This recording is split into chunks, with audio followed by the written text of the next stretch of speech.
Straight to the point. Salamat po, Lauro, sa imong report. O atong pagtagad mahigala atong duga mga issues karong buntaga, mga kigalaan. Now, niya naman yun. Nanggawas naman mga higala sa report dito sa Amerika. Unya ang usa ka medical examiner dito sa US, particularly dito mga higala sa Los Angeles, California, may butyag na sa resulta sa kamatayon ni adtong usa ka ilado nga negosyante sa Pilipinas nga si Juan Paulo Tantuco. Straight to the point. Kini si Juan Paulo Tantuco, usa kini mahigala ka kini ni ang negosyante, dako nga negosyante. Siya maoy CEO indekin, President and CEO, no? Niining Rustans Company mga higala. Kining Rustans, usan ni sa mga tindahan nga mga retail ba, inana, o kanang mga, ano sila, kompleto na sila, mga mahalon nga mga palitonon na adiha sa Rustans. Dire sa Cebu, ang mga mahalon karong palitonon na ana mga higala na aghapon sa Rustans, daghan ka ng naa diha, mga branded, og naa po diri sa may Nustar sa pagkakaroon. No? Pagkatukod in Nustar, na po din ha mga higala mga branded nga mga palitonon. Na puhalan nila to mahigala to mga branded dito sa Park Mall. Ato lang agi katawa mahigala kay kadto mga branded Park Mall ila pa yung iparunda. Kay doon ay daghang mga Louis Vuitton dito nasakpan mahigala sa Park Mall. Mura siguro bukupitin siya sa rusta sa kuan kining Nustar. Now, kini ni ang balikan ta. Kini negosyante nga si Juan Paulo Tantuco, ang asawa ini si Dina Arroyo Tantuco. Mao ni ang asawa ni Paulo Tantuco. O kini niyang asawa mao ni ang Deputy Social Secretary sa Office of the President. Straight to the point. Deputy Social Secretary, mao kini ang mo hatag og kini ni ang support mga higala. Ha? Kay usa man ni ka cabinet post man ni day. Alter ego siya sa presidente. Straight to the point. Mao kana nga medyo doon nagyoy mga daghang questionable ini. Kay lalim ka may gala daw na news blackout man lang ni permiro giingon man lang nga fake news na away kamatuuran na no. Pero nga tong katingad-an nganong wa man ni mo gawas ning maong balita nganong daw gitabunan man ni daw news blackout man ug gani hantod karon ang uban nga mga mainstream media daw wa man kay makatingog ni ini. Straight to the point. Ha? So kita nawa pod mo tingog prangka pong istorya ha. Ngano wa ta mo tingog wa pay clarix adtong pagmatch. Kay wa man tay source nga klaro. Ningo man nga fake news. Fake news siguro basig mabiktima ta mahigala DYH pero batag argument o ga kuan ra ba? IFM ra ba ta? Dita mo sakay. Karon ni ano may gipagawas nga result. Balita naman eh. Straight to the point. Unya ang katingala na to no nga kauban sila di ay. Matod pas confirmation, ako lang quote kining uban nga mga pamantalaan sad nga nag-carry ni ini. Ang Rappler ni carry ining maong balita. Ang Sunstar Davao, ni balita sa ni ini. Ang nabalita sa una, namatay ni Tantuco. Mora day. Pero may baw iunsay ko sa kamatayon. Kini good 44 years old mamatay kag kalit diha sa hotel. Of course dakong imbestigaronon kana. Sabay hinungdan nga namatay ni. Wa kay foul play kabata pa niya. Pakita na ko yung picture ha. Oh. 44 years old. Unya kini kay dato man kayo ni. Mao gyud tag iya sa Rustans. Limang kan ang mahigalang Rustans gikan sa Luzon, Visayas, Mindanao na ana nga klase sa kanday nga mga branded lang na. Ha? Nindag mga mahalon nga mga butang. Naapod sila mahigalay. Kompleto na. Doon na pod mga higalay kini ni ang grocery. Kanang mga dato, mga kahigalaan. Adto na mag-grocery ang Rustans. Straight to the point. Kanang mga tubig-tubigan ba? Ha? Ay, sama na to kay nga pinubre ang ato-adto tam groceries carbon. Alis tabunok, ina na ba? Kani bang mga tindahan ba nga kuan kay makabarato man ta? Katong mga tubig-tubigan adto sa mag-grocery substance kay kompleto man. Kompleto dito. Unya aircon, samtang magsuri-suri ka, tutod ka ng card ana nya aircon. Pagkangilngig kini mahigalang hitabua nga usa ka dakong negosyante sa Pilipinas ang asawa ni ini mahigala Cabinet Secretary alter ego ni Presidente Bongbong Marcos. Nya siya kuyog sa entourage ni First Lady Liza Araneta Marcos. O kunya ganun na ani man lang, mura man lang og wa man lay. Ha? Straight to the point. Now, niya na report. Gikan mga higala sa examiner, medical examiner, dito sa Los Angeles County, dito sa California. Now, ani aha, nagawas naman sa mga pamantalaan. Ang Rappler, ni pagawas ini, ang Sunstar Davao, ni pagawas ni ini, ang Manila Standard, ni pagawas na ani, no?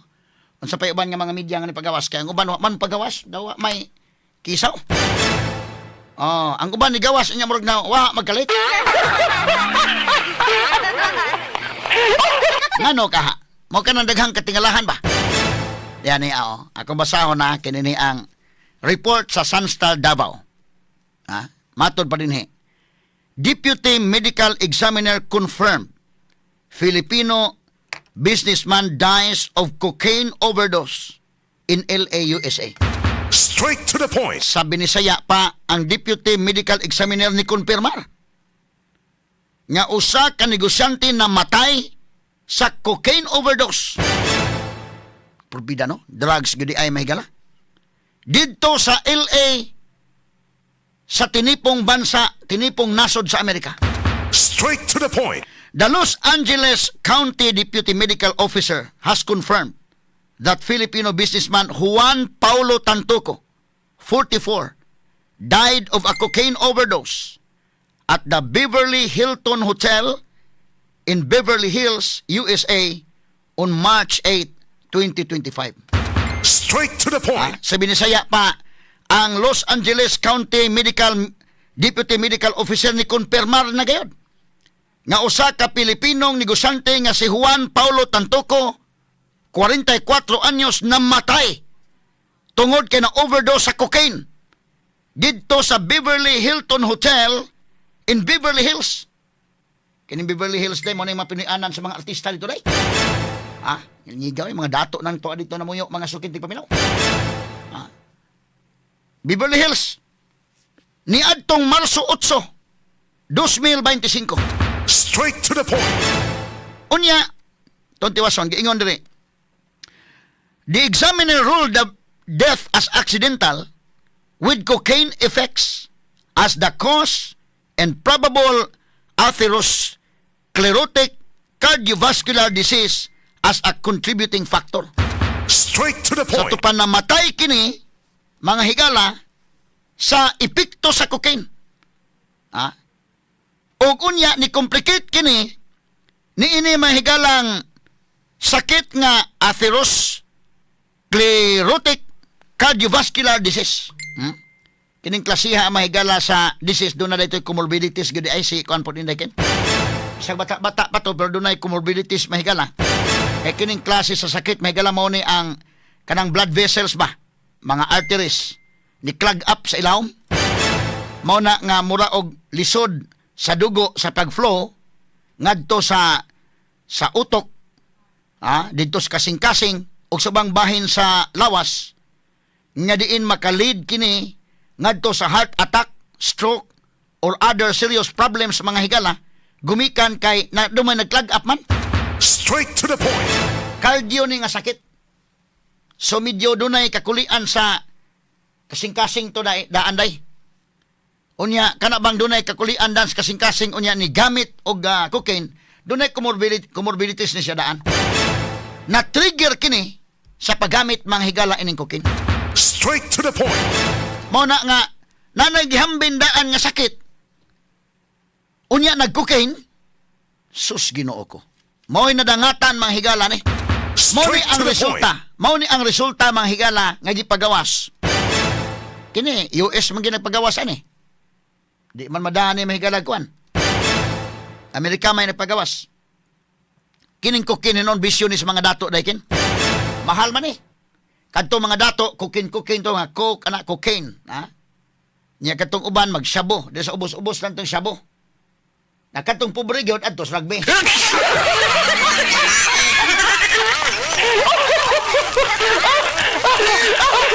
Bisag kwan, ha?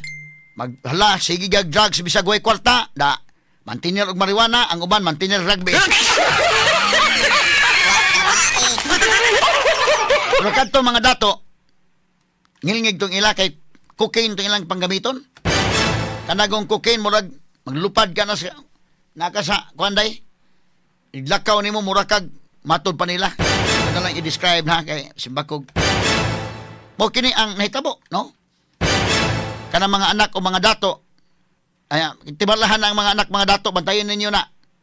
Kay kanang murabag disinti kay manamit, kay dagoy ka panamit. Branded kay mga gamit. Unya pagkahuman nag-cocaine di ay, timailhan na may gala mo kagot ang ipon. Straight to the point. Parihag na mag-epekto ka ng syabo. Ha? Lain-lain og presyo, pero parihag epekto.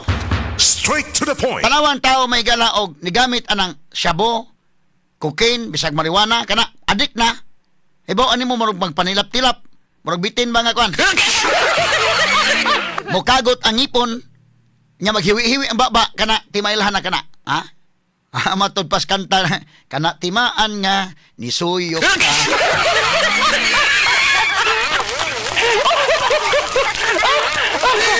Ato lagi katawa mga sugid paminaw ha kay murag dako makig implication kini. Ha? US na may nagpagawas. Di man ay mada inday kina, di man madani og inyon nga ikuan lang ng result din ha, hinayi lang nagkuan din ha. Di mada kay Amerika man, dito sa California kini mga sugid paminaw, ha? Na ato ning klarohon ha. Sa mantong kuan. Gamay lang kayo mga higala. Ato sa gipangita dire. Sa manto. Diara. Okay. Ako sa gipangita dire mga higala ning mga resulta sa kuan ha. May gamay lang. Okay. Yan na. Tiwasong tagbasa. Giingon dire. Nga contributing factor so dunay comorbidities nandaan. Matod pa sa report sa Sunstar Davao o sa report sa Rappler, no? The ruling was released on July 9 after toxicology tests. So, gipahigayon yun ay, grabe sa Amerikano. Kuhan ko day, nahitabo ni March 11, March, April, May, June, July pa. After 4 months. After 4 months, kay July 9 man. So, kung May 8 din nahitabo mga kagilaan, niya July 9, upat ka buwan, usa.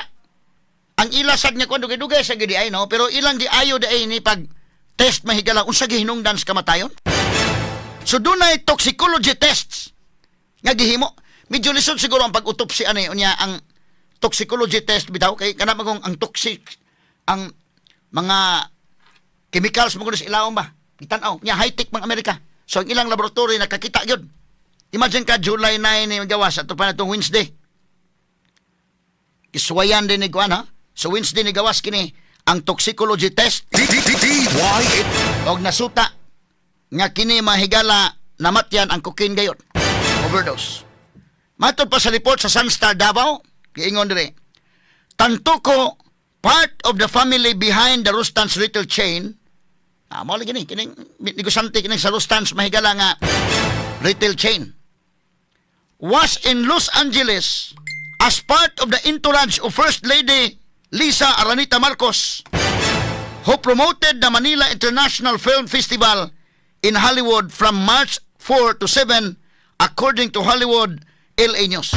Straight to the point. So, kuan na dito na headlines sa dito sa Amerika, inday sa LA News, mga higala, ilang mga newspaper dito, headlines sa sa Binisaya pa ni nga kini si Tantuko, kabahin sa pamilya ni ining Rustans Retail Chain, didto kini sa Los Angeles isip kabahin. sa grupo ni First Lady Lisa Aranita Marcos nga nagpromote sa Manila International Film Festival dito sa Hollywood niya ng Marso 4 nga to sa city. Humana siguro de kay 8 man namatay de pagka city ra nga humana siguro ang trabaho. Happy-happy sa pagkagabi. No, wa sila. Kana na ang samtang naapa sa March 4 to 7 pa wa sila mag party siguro pagka gabi igo na human naman. Culmination sa atong nahumana.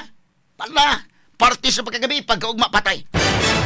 Kay ang activity dito March 4 to 7 man matud pa sa report sa Sunstar Davao.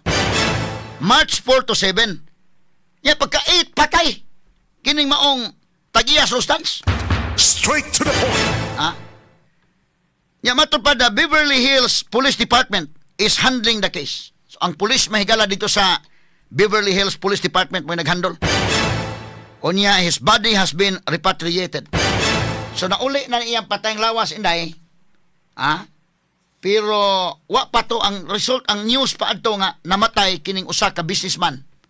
Usa mga higala ka negosyante gikan sa Pilipinas. Dakong negosyante namatay.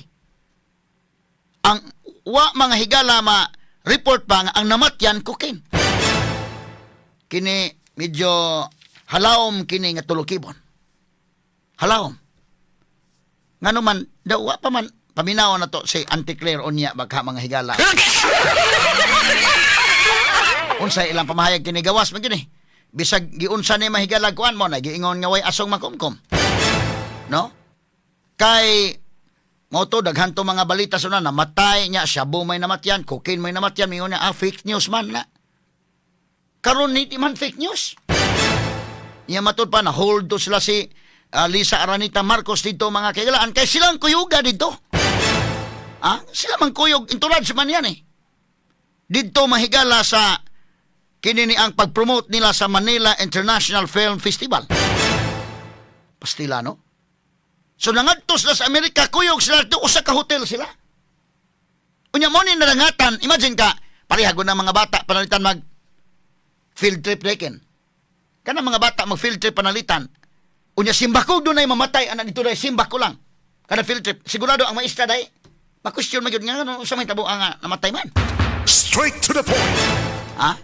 Sumo nga si Lisa Aranita Marcos nga siya maoy nagdain ni dito. Siya may iya maning part sa iyang entourage. Na-question sila dito ani. So kini ni ang dako kining tan-awon ha. Dili ka mamasangil dayon. In fairness mga higala sa kuan ha kay mahimo malagmit nga nagamit kini kanigong uban mingon nga ana tanawa. Birds with the same feather to na. Gamit lagi og cocaine Straight to the point. Kaya gamit og cocaine kana si kuan Juan Paulo Tantoco Clarix na. Ang iyang grupo diha kanang circle nila gamit ng cocaine. Straight to the point. Di lang po kumuana sa kay ang ato mga ebidensya magod no. Di lang sa kuan pero kad magkaduda gyud. Magkaduda gyud. Unya murag gihilom na magod ni ba? Kung buto na naon mahigala, di magini mahilom ngano? Dako nga negosyante kini balita kini.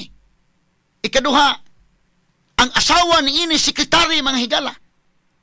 Cabinet secretary ni Bongbong Marcos. So dili basta-basta kini mga sukid tig paminaw.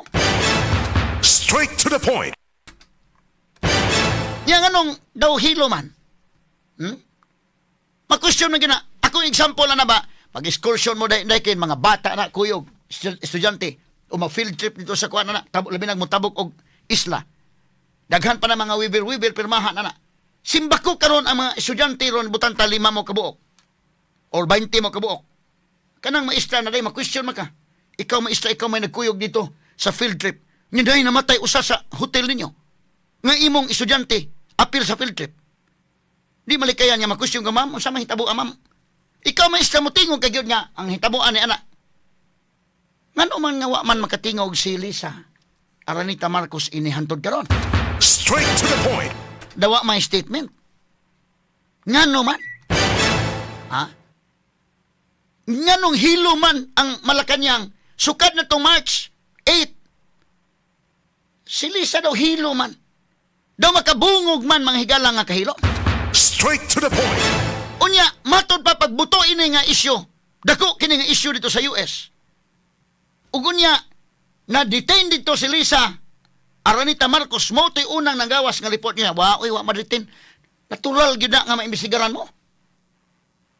Og mautong panahon na pag March 11 nga gidakop si kanhi Presidente Rodrigo Duterte na divert ang tanang isyu ngadtong Duterte. Straight to the point. Dili ka to diversionary tactics. Kana di balik kayan ha nga ang mga tao makapangutana lang. Kinato analysis man na ning ato. Kay nagubot naman. Kadto may focus sa balita. Pag March 11 na gidakop bitas Duterte da napaong mga higala tanan katong sa US. Kana pangutana lang ang ako og dili ba ka kana usas mga techniques para ma-divert kaning maong balita. Straight to the point. Ma-divert kining maong issue. Kanda kong pangutana na atong tiwason ng hisgot ha kay 5 kag 44 years old. Nya mo ni ang nakuha.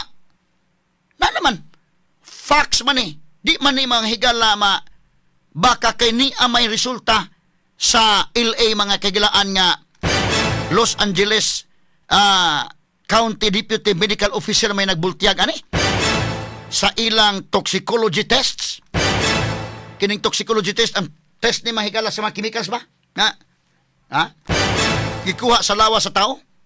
Tan-aw na i-analyze na dito unsa may nainom ani niya ngano man ni nga namatay man. Unsa may nainom? May baw-an anang toxicology test. Nga ikaw kay Simako, uy nahubog man ni ding bataa sa kuan. May baw-an ka nga ibutan ta uy. Naunsa ba day ni nga nakainom man ning bataa kani man klasiha sa may nainom ani kani man dieng na may panahata-hata na ni. Grabe na nga mo kanang ila sa US kay may baw-an kay gyud kanang mag-autopsy sila. Nya kanang hiluan. Mabitan dito sa kanang Amerika day bisag sa Australia. Kanang na mamatay dito mga higala nga kuan kana na ang mamatay sa ospital okay ra na. Dali ra mga higala ang proseso. Pero mamatay sa balay bisag sa Australia. Mamatay sa balay grabe ang ilang procedure mga higala sa pag-autopsy dakin lapa apil ang toxicology test. Yan naman basig hiluan sa bana, basig hiluan sa asawa. Unya ni claim og insurance. Straight to the Mana point. ito sa US nga grabe kay sa mo kuha ani nga ngano man ni namatay man ni basig na insurance ni hiluan ba kanigi pakaon ba kanigi kuan unya gihiluag hilo sa ilaga ana. So ilan ang kuhaon ang inig-autopsy nila naslay kuhaon sa lawas nga katong mga chemicals ba kuhaon la nya man i-check na sa laboratory gitawag nag toxicology test mahibaw-an nila nga uy nahiluan man ni foul play man ni kini hinuon day why foul play matod pa accident kuan lagi cocaine lagi nakakuan cocaine overdose. Adios. Anong hilo man og mura man og makabungog nga kahilom. Makabungog man nga kahilom. Ngano ka? Ngano ka? Komentarista na walang kinatatakutan sa ngalan ng katotohanan. Attorney Rufil Fernandez Banyog sa Straight to the Point. Number 1!